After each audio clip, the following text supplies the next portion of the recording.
కాబట్టి ఇది వీళ్ళ ఘనతగా చెప్పుకోవద్దు. ప్రభుత్వము, కేంద్ర ప్రభుత్వం రాష్ట్రాలకు అన్నిటికీ ఇచ్చింది. నెక్స్ట్ హ్యూమన్ ట్రాఫికింగ్ గురించి మాట్లాడారు. హ్యూమన్ ట్రాఫికింగ్ గురించి వాలంటీర్ల గురించి ఏం చెప్పారు? వాలంటీర్ల దగ్గర ఉన్న డేటాను ప్రభుత్వం మిస్యూజ్ చేసి వాళ్ళను తరలిస్తోంది. దీని మీద ఒక ప్రెస్ మీట్ కానీ ఎంతమందికి అన్యాయం జరిగిందని చెప్పమని అడిగినారు. వాలంటీర్ల మీద ఇప్పుడు మీ మీడియాలు అంటే నలుగురు ఒకే వాళ్ళు కాబట్టి నలుగురు కూర్చొని ఏమి డబాయించినా కూడా, ఏమి తప్పులు చెప్పినా కూడా అందరికీ వెళ్తది. ఇప్పుడు మీ మీడియాలో కూడా మమ్మల్ని కూర్చోబెడితే అప్పుడు మీరు నిఖార్సైన మీడియా, ఆ మీడియా గురించి కూడా మాట్లాడారు. ఏమన్నారంటే వివేక్ గారు మళ్ళీ వస్తాం మీ దగ్గర. దయచేసి ఆగండి. చందు శ్రీనివాస్ గారు చెప్పండి.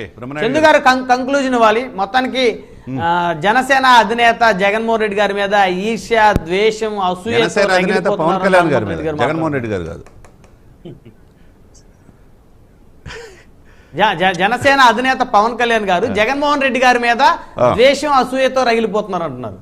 అదే లేదంటే హనుమంతరెడ్డి గారి పార్టీ అధినేతగా ఉంటుంది, కానీ ఆయన అన్న మాటలు ఫోర్త్ ఎస్టేట్ గురించి చెప్పినప్పుడు వాళ్ళు సాక్షి పేపర్లో, సాక్షి మీడియాలో, వాళ్ళు సపోర్ట్ చేస్తున్న ఛానల్స్లో ఎంత పవన్ కళ్యాణ్ గారిని డిఫేమ్ చేస్తున్నారు, ఎంత చంద్రబాబు నాయుడు డిఫేమ్ చేస్తున్నారో అర్థమవుతుంది. పత్రికలు ఎవరి చేతిలో ఫోర్త్ ఎస్టేట్ ఉన్నప్పుడు న్యాయంగా ఉండాలా, శాసన కార్య న్యాయ శాఖలు పనిచేయనప్పుడు ఫోర్త్ ఎస్టేట్ కరెక్ట్గా ఉండాలా. మీరు మీ జగన్మోహన్ రెడ్డి గారిని తప్పితే ఎవరన్నా చూపిస్తారా? చూపిరు కదా పత్రికల్లో. అలానే ఇంకోటి చెప్పారు ఆయన, ఎక్కడ ఇది కాలేదు అది ఇది అని చెప్పేసి హనుమంతరెడ్డి గారు అనుకున్నారు. హనుమంతరెడ్డి గారు పిఠాపురంలో గెలుపు గురించి అసలు మాట్లాడలేదు. అంటే హనుమంతరెడ్డి గారు కూడా పవన్ కళ్యాణ్ గారు అక్కడ గెలుస్తారనేది ఆయన అభిప్రాయంగా అవపడుతుంది. ఎందుకంటే ఆయన కూడా అంగీకరించినట్టు అవుతుంది. ఇకపోతే హనుమంతరెడ్డి గారు చెప్పినట్టు హనుమంతరెడ్డి గారు కూడా ఒక ప్రశ్న, అంటే ప్రభుత్వ వ్యతిరేకత అనేది ప్రశ్నించే సమయంలో సొంత సిస్టర్సే డాక్టర్ సునీత గారు కావచ్చు, షర్మిల గారు కావచ్చు, జగన్మోహన్ రెడ్డి గారికి ఓట్లు వేయొద్దని చెప్పి అంటున్నారు. మరి దాని మీద కూడా స్పందించాలి. మరి ఎందుకు అలాని అంటున్నారు అనేది కూడా. అదే సమయంలో విజయకరణ్ గారు చాలా చక్కగా చెప్పాడు. అంటే ఒక పార్టీకి అధికార ప్రతినిధి కావచ్చు, ఆన్ బిహాఫ్ ఆఫ్ ఒక పార్టీ మాట్లాడేటప్పుడు కొంత ప్రజల్లో ఉన్నది కూడా, ప్రజల పల్స్ తెలుసుకోకపోతే కష్టం. ప్రజల అనుగుణంగా మనం వెళ్ళాలి. విజయకరణ్ గారు రెండు విషయాలు నాకు బాగా నచ్చారు. ఎందుకంటే మంచి మిత్రులు. రెండు, గ్రౌండ్ రోల్ రియాలిటీలో వాస్తవానికి దగ్గరగా ఉండాలి. ఆల్రెడీ గెలిచామన్న భావనతో కాకుండా ప్రజల దగ్గరికి వెళ్ళి ప్రజలు మనల్ని పొందండి. నాయకులు చంద్రబాబు గారు, పవన్ కళ్యాణ్ గారు కష్టపడుతున్నారు. అదేవిధంగా ఎమ్మెల్యే అభ్యర్థులు, కార్యకర్తలు వాళ్ళతో కలిసి వెళ్ళండి అని చెప్పడం మంచి పాయింట్ చెప్పాడు. అదే సమయంలో రెండు, పవర్ షేరింగ్ ఉంటుంది పవన్ కళ్యాణ్ గారి. డెఫినెట్గా పవన్ కళ్యాణ్ గారి యొక్క కృషిని మేము ఇచ్చేమో ఆయనకు ఉంటుందని చెప్పడం అనేది టీడీపీ చాలామంది స్పోక్స్ పర్సన్ చూస్తున్నాం. కానీ విజయకరణ్ గారు ఈ విషయంలో 100% చాలా మంచిగా చెప్పారని అనుకున్నాం.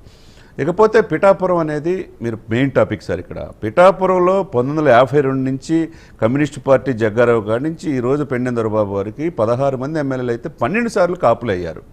అది కాపుల నియోజకవర్గం, డౌటే లేదు, 1,00,000 ఓట్లు ఉన్నాయి కాబట్టి. ఇక్కడ కాపుల మీద పెట్టి ముద్రగడ్డని పెట్టినా, ఇంకొకరిని పెట్టినా, ఎంతమందిని పెట్టినా అక్కడ 100 కోట్లు, మళ్ళా చెప్తున్నా, ఎంత డంప్ చేసినా ఈసారి హనుమంతరెడ్డి గారి మనసులో పవన్ కళ్యాణ్ గారు అసెంబ్లీ గేటు తాకడు అని అనుకున్న ఆ విషయంలో మాత్రం హనుమంతరెడ్డి గారి కోరిక నెరవేరదు, అందులో డౌటే లేదు.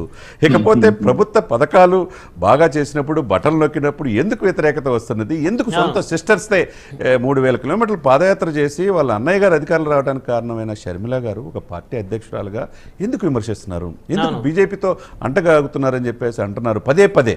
ఎందుకు స్పెషల్ స్టేటస్ తలేదు, పోలవరం పూర్తి చేయలేదు అంటున్నారు? సొంత సిస్టరే కదా.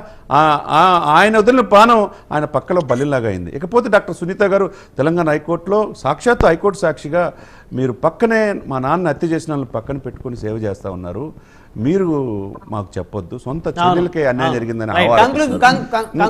ఏదేమైనా కానీ ఈ పరిస్థితులు ఏంటంటే అన్నీ కూడా ఉన్నాయి.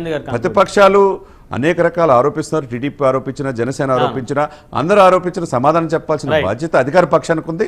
అధికార పక్షాన్ని ఢీకొట్టాలంటే అదే స్థాయిలో సంక్షేమ పథకాలని తీసుకెళ్లాల్సిన బాధ్యత కూడా ఇతర కూటమికి కూడా ఉంది. ఇవన్నీ కూడా పారామీటర్స్ చూసుకుంటే ముందుకెళ్తే గనక హోరాహోరీ ఆంధ్రప్రదేశ్ ఎలక్షన్స్ బ్రహ్మనాయుడు గారు 2024 అనేది ఎప్పుడు జరగని విధంగా హోరాహోరీగా ఆంధ్రప్రదేశ్ ఎలక్షన్స్ జరగబోతున్నాయి. No doubt at all. ప్రతి నియోజకవర్గంలో హోరాహోరీ జరగబోతుంది. ఎవరు కూడా 100 సీట్లు 120 సీట్లు అనుకుంటే వాళ్ళ భ్రమంలో నుంచి బయటకు రండి, వాస్తవానికి దగ్గరికి రండి, అప్పుడే విజయం అనేది వరిస్తుంది. రైట్. హనుమంతరెడ్డి గారు, వివేకం అనే ఒక సినిమా యూట్యూబ్లో హల్చల్ చేస్తుంది, చూసారా? మనం చూడాల్సిన అవసరం లేదు సార్. ఇలాంటి సినిమాలన్నీ వాళ్ళు తీస్తూ ఉంటారు, దాని గురించి వాళ్ళే చూసుకుంటూ ఉంటారు, వాళ్ళకి